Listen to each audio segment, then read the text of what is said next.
Halo semuanya, perkenalkan saya Valentino Dimas Christian dengan NIM 21M10040 dari Program Studi Ilmu Komunikasi Fakultas Hukum dan Komunikasi Unika Sugio Pranoto Semarang. Di sini saya akan menyampaikan teori retorika dari Aristoteles. Jadi teori ini menjelaskan tentang inti dari sebuah komunikasi, yaitu persuasi. Komunikasi yang terjadi ketika seorang pembicara menyampaikan pembicaraannya kepada khalayak. Aristoteles berpendapat bahwa suatu komunikasi akan berjalan apabila adanya 3 unsur utama, yaitu pembicara, pesan, dan pendengar. Ia juga memfokuskan komunikasi pada komunikasi retoris, atau yang saat ini dikenal dengan public speaking atau pidato. Aristoteles merasa bahwa pendengar sangat penting bagi efektivitas seorang pembicara. Dapat dikatakan bahwa pada akhirnya para pendengarlah yang menentukan akhir dan tujuan dari pesan yang diterima. Teori retorika dari Aristoteles ini memiliki 2 asumsi. Yang pertama, pembicara yang efektif harus mempertimbangkan khalayak mereka. Asumsi ini mengarah kepada konsep analisis khalayak atau audience analysis. Komunikasi merupakan proses transaksional dalam konteks public speaking. Aristoteles merasa bahwa pendengar sangat penting bagi efektivitas seorang pembicara.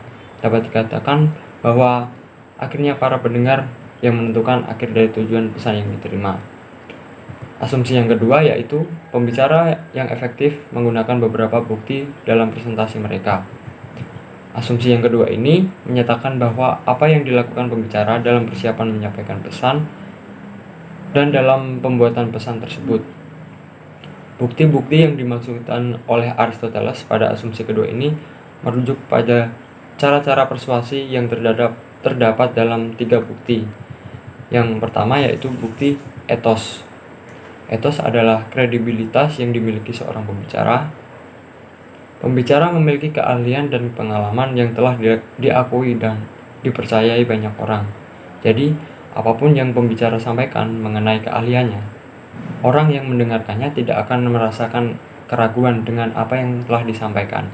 Sebagai contoh, misalkan saya menjadi seorang dokter yang sedang merawat pasien. Saya sebagai dokter akan menjelaskan penyakit apa yang diderita pasien dan langkah selanjutnya yang harus kami lakukan dan memberitahu bahwa perawatan ini akan memungkinkan dan memberikan hasil yang baik bagi pasien. Yang kedua yaitu logos. Logos adalah bukti logis atau penggunaan argumen dan bukti yang disampaikan dapat diterima pihak lain. Sebagai contoh, seorang pembicara memberikan sebuah kutipan kepada pendengar atau bukti yang logis, sehingga para pendengar dapat menerima pesan dari pembicara secara logis. Yang ketiga yaitu patos.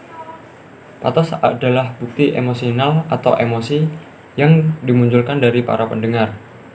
Sebagai contoh, ketika bupati mengimbau rakyat yang sedang terkena banjir, namun ada rakyat yang bersikeras untuk tetap tinggal di rumah mereka.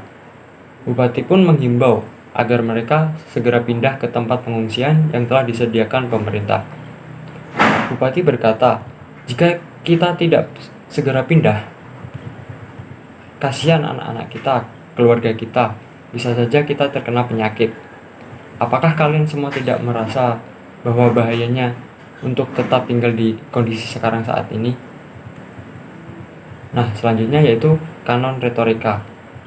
Kanon merupakan tuntunan atau prinsip-prinsip yang harus diikuti oleh pembicara agar pesan persuasif dapat menjadi efektif. Pertama, penemuan yaitu konstruksi atau penyusunan dari suatu argumen yang relevan dengan tujuan dari suatu pesan. Yang kedua yaitu pengaturan. Kemampuan pembicara untuk mengorganisasikan pesannya. Yang ketiga yaitu gaya. Gaya yaitu penggunaan bahasa untuk menyampaikan ide dalam cara tertentu. Penyampaian yaitu presentasi nonverbal dari ide-ide seorang pembicara. Ingatan atau memori menyimpan penemuan, pengaturan, dan gaya di dalam pikiran pembicara.